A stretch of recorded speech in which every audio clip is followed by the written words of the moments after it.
Hello and welcome to another episode of Suddenly Single. Today I've got with me, if you can't already tell by the colour, the green goddess, Diana Moran, who used to do Wake Up and Stretch in the 80s on BBC Breakfast Time. But we've got her here today to talk about her life since she left there and what she did before that. So, Diana, how did your career start? Because not in the way that most people think as a model, is it? Just wanna get out of here. Definitely not. No, I had a very, very strict father. When I was at school, I was very good at sport and I was very good at art. And I wanted to be a teacher of sport or art. No way, my father wouldn't have that. Those were just relaxation things. I had to go and be trained for a proper job. I was a personnel and welfare officer. Wow. So when you say a welfare officer, like looking after children or what? No. Looking after staff. Okay. So I worked with a big department store in Bristol that had just opened. Okay. This was in the late 50s. Right. Of 57, something like that. Huge department store. So how did you move from that to being on television? What was your big break? Well, there we are, totally unexpected. But one of the fashion buyers in the big department store, they were going to put on a very big fashion show for charity. Yeah. And we had the Duchess of Beaufort coming and all sorts of exciting things were going on. And this particular fashion buyer, she bought coats, furs in particular. Whoa, not these days. No. And she said to me, Diana, with your long legs, you could be a model. Well, you have got extraordinarily long legs. And for anyone who doesn't remember, but I'm sure they do, who doesn't remember this iconic image? So just to remind you. So what happened was I became a model for the fashion show, but walking up and down that runway, that catwalk, was to change the course of my career. Yes. And I was spotted by quite a lot of people, including HTV, Harlech Television, or Television Wales in the West, as I think it was called then, and some other people who then wanted me to do either photographic modelling or catwalk modelling. Yes. And for adverts and things like that. And then HTV said to me, and you can speak as well. Why don't you become one of our station? What were we called then? Reporter? I wasn't reporting. We were linking the programmes. So a programme would finish, then we would say, wasn't that enjoyable? Now, if you stay with us a little bit later on, we're going to have such and such and so and so. And then when it got to 12 o'clock, midnight, it was, I hope you've enjoyed watching us this evening. Now, don't forget to put the cat out or bring the cat in. I'm not quite sure. Lock the doors and we'll see you tomorrow. And that's what we used to do. And that's how I came onto television. So how did you pivot to being the Green Goddess?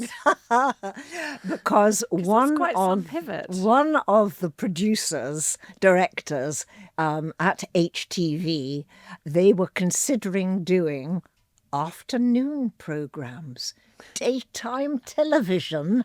What on earth was all that about? I mean, television started at 6 o'clock at night and finished at 12 o'clock. Yes. For daytime television. Anyhow, he said to me, we'd love you to be one of our presenters for an afternoon programme. So I started to do that. And then he said, I hear you do keep fit. Well, I used to go across to Butlins in Barry Island. Oh, really? In Wales, in a red leotard and tights. And for fun, I used to take exercise to music. Grandad and the grandchildren, come on, Mum and Dad. And everybody would come on the dance floor with me. So you taught exercise at Butlins? Yes. Wow. 7 years. 7 years. And then I trained Just a for the team fun of of it. girls who did it all around the country. Okay. And so I was seen doing that. So when I started these afternoon programmes, he said to me, well, perhaps you could do a bit of the Keep Fit. And I said, oh, what shall I wear? The red? And he went, you can't wear that red. So he said, pop up to London and see what they're wearing up there. So I came up to London from the West Country, and I love yellow. Yellow is my colour. Yes, I know I'm going to show something of yours in yellow in a minute. And so I came back, and for the first of these programmes, I wore yellow. And I came off, and he said, Diana, you can't wear that again. You look like a large, prancing canary. Try something else. Hashtag rude and harsh. So I came back to London, and I chose, I like sophistication, and I chose coffee colour. Shiny nice. coffee colour. Beautiful. Like a fawn. I came off air the next time, and he went, well, you certainly can't wear that again. You look naked. Oh. He said, what other colour is there? And I said, there's a terrible green. And of course I wore the green, and it's telegenic. And he said, superb. And I've worn it ever since. And you've become the green goddess, and you have it on for us today. Yes. So is that something that people still recognise you for, then? Oh, definitely. Yeah. But you've touched on the fact that you are actually Somerset born and bred. Yes. So I want to show this picture. You are actually going to do an exhibition, aren't you? I'm hoping to do an exhibition soon. Yes. I've got about 150 paintings at the minute. And yellow features very largely in this because you love rapier. I filmed love fields. yellow. Cheer I you love daffodils, all the springtime colours. But as you drive down the M4 and you're heading towards Somerset, you're going through Wiltshire, my second favourite county. Okay. And all the rape fields, acres and acres. Oh, it's so beautiful. Because you're trying to move back to Somerset now, aren't you? I'm certainly. I've already put a deposit on a property there. Because that's where your children, Nick and Tim, live. Children? Well, okay. They might be around my age, Diana, so They are. they're still allowed to be called children. They're Well, somebody's they are. children. My your boys. Your two wonderful boys. One is 65 and the other 63. Oh, okay. But there are grandchildren who are in their late 20s and early 30s around as well. Yes. Anyone want to be a green goddess or a green god? They're a bit busy at the minute because just before Christmas, one of them presented me with my first great-grandchild. Oh, a youngster called Finn. He's, 3 weeks old, 4 weeks old now. A little boy. A little boy. And the other one is going to present me with, I hope, another one in a week's time. Oh, wow. Oh, that's marvellous. Yes. Because you've had quite a tough year, haven't you? I've had a really horrible year, a dreadful year. Yes. This has definitely been, as the Queen would have said, my Annus Horribilis. Yes. Really bad. You had a wonderful relationship with Robin for 10 years and you lost him about this time last year. Just this time last year. Fair? Yes. And also, animal lovers will get this, you also lost your cat. I did. Around I lost the same a cat time? called Maisie. Yes. Who you'd had for how long? I'd had her for 17 years. Yeah, so that's a kind of really depressing double whammy, isn't it? Do you find that very difficult? Because I think, your life is never the same after you lose somebody. It certainly isn't. And you have to learn, and I think, hats off to you, that in your 80s, because you've written a book that does make me laugh. It's called Sod It, Get Moving. Sod Sitting, Get Moving. Right? And that is what you're doing. You are not sitting around. You are removing. You're going to move to be near your boys. You are going to restart your life in Somerset, which is somewhere that makes you happy. Yes. Is that the kind of advice you'd give to people that find themselves in your situation? It certainly is. Aging is one of those things that comes upon all of us. We can't help that. Yes. But feeling old Yes. is your choice. Yes. And if you're always looking back, then you probably are going to feel old. But what you've got to do is try to be positive. Yes. And think what's still ahead of you. Yes. And so for me, I'm downsizing, that's rather important, and clearing away of a lot of things and clothes that I don't need anymore. See, that's a hard thing though, isn't it? Oh, it's very, very hard. I'm a terrible hoarder. I pull it out of my wardrobe and then I put it back. My daughter says, you've just spent 3 hours doing nothing, Mum. Do you know, I have to say, I've been very unwell for the last 6 months on and off. I've been very unwell. You've had a bad knee, haven't you? No, it's not just that. Oh, I've got a brain tumour. Ah. And so it kicked off through another operation that I was having, possibly the antibiotics that I was given, and everything kicked off. And I thought my life had come to the end. 3 times we called ambulances, 999. Okay. And it was when I was sent home again, eventually, from hospital, I had to rest. Well, there was no way that I could do anything else. I had to have help with banisters to go up and down the stairs, yes. toilet seats, walkers, all sorts of things. Yes. I couldn't stand by myself at all. It was very, very frightening. So sitting down for a long time, basically a couple of months, made me think I've got to downsize. Yeah. I had a piece of paper by the side of me. I worked out which pieces of furniture were going, what clothing was going. Anybody who came into the house, the family, I'd say, do you want that? Do you want that? And I had different coloured stickers for each person, and they're up there. So when I move, these things will go. I mean, that's amazing. It's very practical to actually... Very, very busy in my brain. Yes. So do you mind talking about the brain tumour? Is it benign? I've had the brain tumour for 16 years. So you just didn't know? It was found when I was doing a run in Hyde Park. Right. All those years ago, a charity run, and something went wrong. They took me to hospital, and then they found that I'd got a brain tumour. Okay, I've lived with it perfectly happily. Okay. But with this, I think probably the death of Robin... Yes. The other operation that I had to have, which was for cancers, I had some cancers on my leg, and it was a bit dramatic because I think I had a reaction to the antibiotics. That's what we think. Yes. And then it seemed to have kicked off the brain as well. And since then, I've been backwards and forwards to specialists. Yes. And it's been decided that at aged 87, coming up to, it's too old for a big operation. And so I'm a bit of an experiment on some drugs at the minute. Okay. Let's leave it as that. Okay. Well, you look wonderful. Thank you very much. I mean, you have made me feel today, and I said to Anna, our makeup artist, I want to be taught to do one face like Diana's. Get on. Because you've done your own hair and makeup today. Your hair is fantastic. Yes. Really fantastic. Oh, you're very kind. No, well, I'll come here again. Oh, well, you can come here again. But this show is actually called Suddenly Single, which obviously happened to you with Robin. And yes, we kind of talked about how you are coping. You are going to move. You've got yourself a new cat.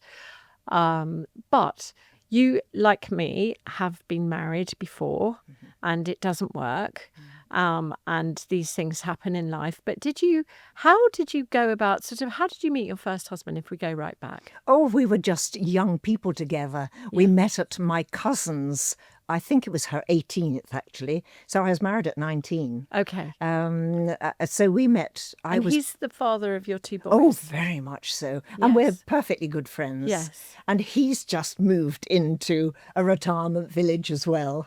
So it's funny, isn't it? I think time is a great healer. I've been divorced from my daughter's dad for 25 years. Yes. If he wants to, he can stay in my house. I mean, there's really no bitterness or anything anymore. Because, well, not that there really was, but it takes time. Time is a great healer. Yes. And also, if you've got children, you have to make it work to a certain course extent. You do. You've got to be polite. You've got to be interested. Yes. Okay, so marriages fall apart for various reasons.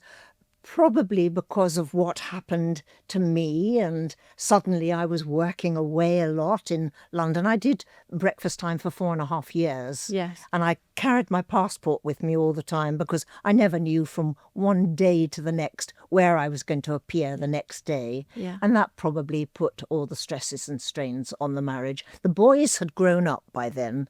They were away. How old were the boys when you separated? Probably about 23 and 21. Okay, but you still would have been around 40, which is quite young, isn't Oh, it? yes. Well, I'd started so early, you see. Yeah, exactly. Yes. So when you separated, how did you go about dating? Because today, like when I was married, there was no app. There was no computer, I don't think, to be honest. Never mind an app. No. And now it's all swipey-dipey and stuff like that. How did you meet? Was it through friends, or how did you meet your second husband? My second husband, unfortunately, I met buying my property here in London. Okay. And the less said about that, the better. Okay. And then any other gentleman friends, and there have been quite a few gentlemen friends, I've just met on the social scene. Have you? Yes. Via friends and... Well, just being around. I mean, I've worked with a lot of charities, and so I've been a fairly... what would we say? A very social being. And I've had the opportunity of meeting a lot of people. One of those charities is osteoporosis, isn't it? Yes, it is indeed. And you have been lucky enough to meet Camilla. I have indeed, yes. Because she's a massive supporter of osteoporosis because of her mother, which is pretty well documented. Yes. How did you find meeting Camilla? Well, the thing was that her mother, Camilla's mother, the Queen's mother, had been in the Royal Rheumatic Diseases Hospital in Bath because she was from that area. And of course, I'm from that area as well. And my father was there as well. And they used to go in for, shall we say, a week or a fortnight to be immersed in the mineral baths and to have treatment because, you know, as you realise with osteoporosis or ankylosing spondylitis, as my father had, they're bent over. So the whole thing is hands-on and natural remedies to try and straighten them up a little bit more. And then I was invited several times by he was Prince Charles, wasn't he, there? Yes. To Highgrove. Oh, were you? Yes, indeed? yes. A couple of times with one of my charities and another time for something else. And that's how I first came to be talking with Camilla, and we have met quite a number of times since then.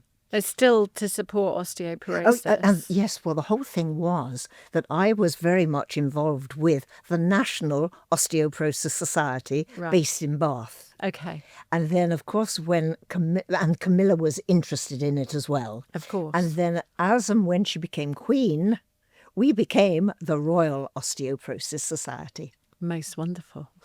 Yes. Yeah. So she's done an awful lot of good work, Camilla, I would say. I particularly admire her for her work with abused women. Yes. I think she doesn't go for sexy charities. Not at all. Very hard working charities. What would you say are the best and worst thing about being single? Because there are some pluses. Or maybe it's just me that thinks that. Let's say the best things first of all. Yes. You can get up when you want to get up. You can go to bed when you want to. Yes. You can eat what you want to. Yes. And you can go places that you alone want to go. Yes. Watch television programs that you want to watch. And then you've got the downside. You've got an empty space. Yeah. In my instance, Robin and I were such good companions. Mm-hmm. We thought alike. We appreciated each other and our differences as well. Yeah. He was a counsellor. He was an alderman. Okay. He was very revered in our local area. But then I was able to introduce him to more national things with my big charities and my big events that I do as well. We were both of us presented with British Empire medals. Yes. His was several years before me, so he had a royal give his to him. But I, of course, it was during COVID, so I went to the Tower of London and mine was presented to me there. But things like that, we both appreciated community things, helping people, either on a big scale or one-to-one, talking to people. What would you say is one of the biggest mistakes that people make in modern relationships? Well, of course, they're all on their phone these days. Whereas Robin was 3 years older than myself, so we used. Don't get me wrong, we use our phones a lot, but that's not how we met, and that wasn't the most important thing to us. So if we went out, we would sit and talk with one another. Yes. Maybe we would meet other friends of ours, but there was nobody on a phone all the time. Yeah. Do you know, this is... Eye contact. Eye contact is important. Robin and I, we would walk a lot. Yes. We would meet people. Yes. Robin wasn't one for drinking or fancy food at all. Yes. So it was quality time that we had together. And of course, I work on the cruise ships, so he would come on the cruise ships with me a lot, which was giving him another impression of life. Yes. And he loved it because he loved talking to people anyhow. Do you still have your green leotard? You bet I do. Do you? Did you ever put it on? I put it on for I the should have Daily... made you wear it. No. I put it on for the Daily Mail about 6 years ago. And you're not old enough to have had lycra swimsuits, but a lot of... Of course I am. He's still got lycra swimsuits. Well, you know how they go suddenly. Yes. Well, that's how the leotard has gone. Oh, has it? So Yes. it's lost the elasticity. But I've got it there for old And the time's leggings. sake. All of it's there, Yeah. yes. And I'll tell you what's alongside it, in her box, Barbie doll. Barbie was a Greek goddess. Now, I would have seen you as a Cindy. But did you have her because they dressed Barbie as you? But Barbie was sold. As in the the Green green. Goddess? Yes. Wow. Gosh, I don't remember Barbie as the Green Goddess. I'll have to send you a photograph. Yes. We'll have to put that up. And then she had Ken. Keep fit Ken. Keep fit Ken. Have you got any advice to someone who's newly single? Yes. I think the main thing is to keep in touch. Each time things have happened to me, I've realised how important my girlfriends are. Oh, yes. They are so important. Desperately important. Yeah. They boost your morale. Yes. They've probably gone through something like you're going through as well, Yes. either from the death of a partner and or for these other reasons. Girl company is really, really good for you. Yeah. And the other thing is to keep in touch with the younger generation. Yes. Not necessarily the older. That's why I work here.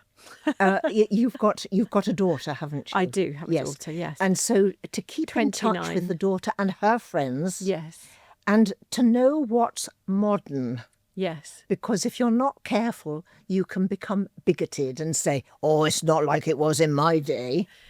I think we all say that, don't we? But don't. Not necessarily in a bad way. I mean, there were no mobile phones. You couldn't swipey-dipey. But, I mean, I've met my current partner by swiping and being brave. You have to be brave.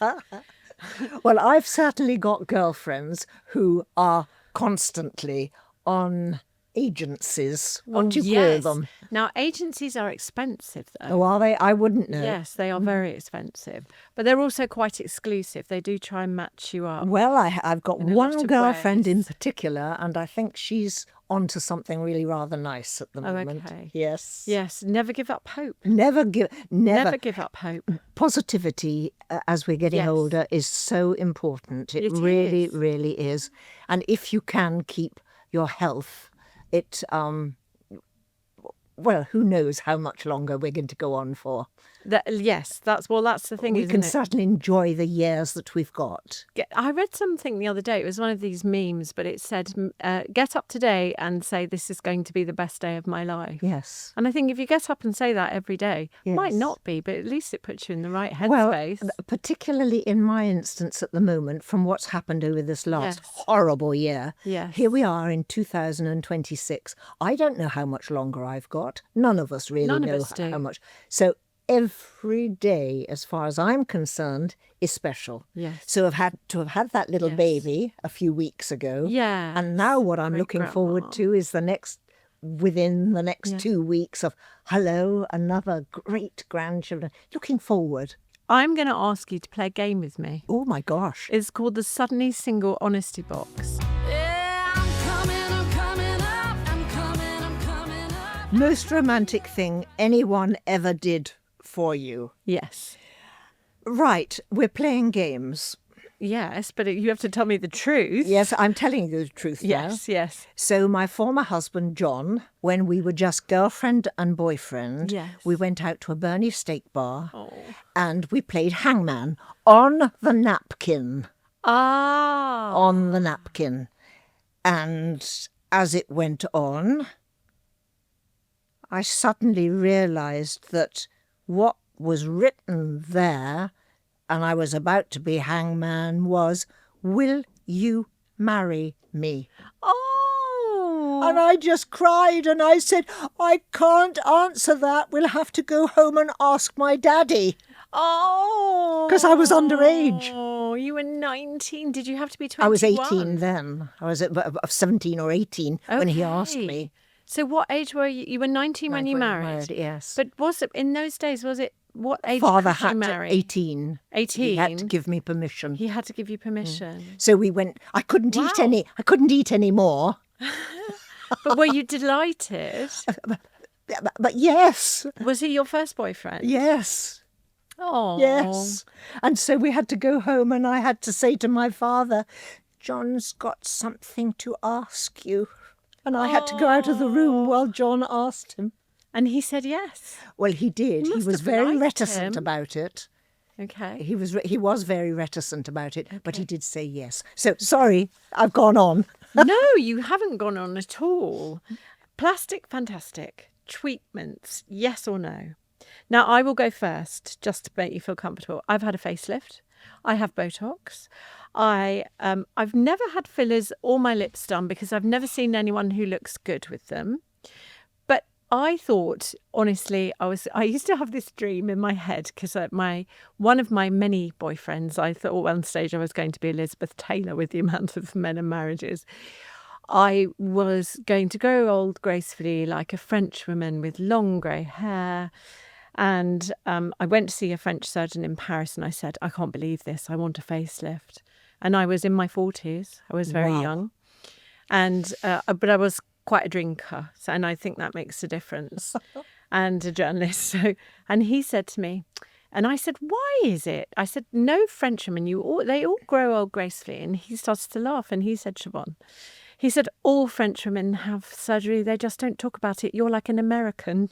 He said, "You just tell everyone everything." Goodness me. And it was quite funny. But I think it doesn't matter. If you are happy to grow old gracefully, if you're happy to grow old naturally, then good for you.